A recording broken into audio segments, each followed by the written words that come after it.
ಐನಾಪುರದಲ್ಲಿ ಎಗ್ಗಿಲ್ಲದೆ ನಡೀತಿದೆ ಜರ್ದಾ ಮಿಕ್ಸ್ ಮಾರಾಟ. ಕಾಕವಾಡ ತಾಲೂಕಿನ ಐನಾಪುರ ಪಟ್ಟಣದಲ್ಲಿ ಸರ್ಕಾರದ ನಿಷೇಧವಿದ್ದರೂ ಜರ್ದಾ ಮತ್ತು ತಂಬಾಕು ಮಿಶ್ರಿತ ಜರ್ದಾ ಮಿಕ್ಸ್ ಮಾರಾಟ ದಂಧೆ ಜೋರಾಗಿ ನಡೀತಿದೆ. ಅಧಿಕಾರಿಗಳ ಗಮನಕ್ಕೆ ತಂದರೂ ಅವರು ಕಣ್ಣಿದ್ದು ಕೂಡರಂತೆ ಮೌನಕ್ಕೆ ಶರಣಾಗಿರೋದು ಸಾರ್ವಜನಿಕರ ಆಕ್ರೋಶಕ್ಕೆ ಕಾರಣವಾಗಿದೆ. ಈ ವಿಷಕಾರಿ ಜರ್ದಾ ಸೇವನೆಯಿಂದ ಜನರ ಆರೋಗ್ಯ ಹದಗೆಟ್ಟಿದ್ದು ಬಾಯಿ ಕ್ಯಾನ್ಸರ್ನಂತಹ ಅಪಾಯಕಾರಿ ಕಾಯಿಲೆಗಳು ಹರಡುವ ಭೀತಿ ಎದುರಾಗಿದೆ. ಹಲ್ಲು ಮತ್ತು ಒಸಡುಗಳು ಹಾಳಾಗುತ್ತಿದ್ದು ಜನ ವ್ಯಸನಕ್ಕೆ ಬಲಿಯಾಗುತ್ತಿದ್ದಾರೆ.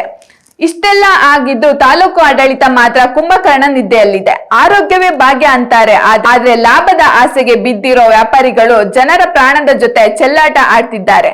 ಅಧಿಕಾರಿಗಳ ನಿರ್ಲಕ್ಷ್ಯ ಹೀಗೆ ಮುಂದುವರೆದರೆ ಜನಸಾಮಾನ್ಯರ ಆರೋಗ್ಯದ ಗತಿ ಏನು? ಇನ್ನಾದರೂ ಸಂಬಂಧಪಟ್ಟವರು ಕಠಿಣ ಕ್ರಮ ಕೈಗೊಳ್ಳಲಿ ಅನ್ನೋದೇ ನಮ್ಮ ಆಶಯ.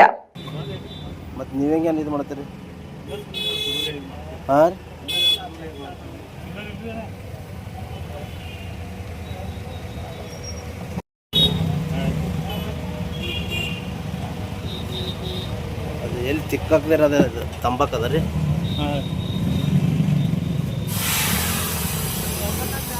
ತಿಕ್ಕಿ ತೋರಿಸ್ರಿ ಅದ ಈ ಥರ ಅದು ಇದು ತೋರಿಸ್ಲ ಅದು ಹೆಂಗೆ ತಿಕ್ಕದ ರೀ.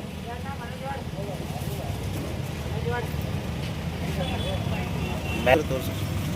ಇದ್ರೊಳಗೆ ಏನು ಹಾಕ್ತೀರಿ? ಅಡಿಕೆ, ತಂಬಾಕ, ನೀರು ಮತ್ತು ರೀ ಅಷ್ಟೇ. ಅಡಿಕೆ, ತಂಬಾಕ, ನೀರು ಅಷ್ಟೇ, ಮತ್ತೆ ಹಾಕಂಗಿಲ್ಲ.